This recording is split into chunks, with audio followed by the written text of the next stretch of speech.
一個可疑嘅 Andy 行緊過去啦。咩 Andy 啊？好啦，嚟開箱我哋嘅 cherry 番茄。 Welcome to my cherry tomato。哇，好神奇地啊！唔知點解一種落地就生好多，好似我哋啲播種我種極都唔生。你知點解冇？點解啊？因為地肥啊！我哋嘅堆肥啊，成功咗。係咁呢啲咧都要多謝黑貓細佬啦，係佢養俾我哋嘅，係養一棵，但係唔知點解黑貓分到咁多。熟透嗰啲啊！所以我哋而家摘紅色嘅係咪啊？梗係啦，唔通摘青色嘅咩？熟嗰啲嘛，你熟。好驚喎，好驚整爛。好大粒喎，好靚。掹啊！掹啲紅色嘅，要先。哇！一掹就熟咗啊嘛。最近多雨啊，所以係咪有啲係爆裂咗？嗰日我已經食咗噶啦。好食嘅。其實樣唔係好靚，但係好食。因為多水過頭啊，爆啊！我好大粒啊，講到。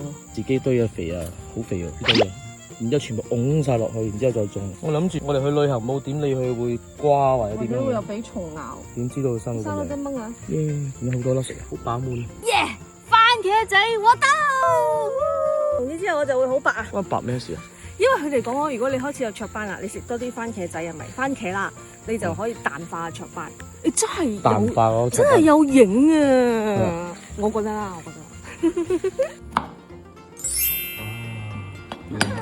冇蟲啊，應該冇啊。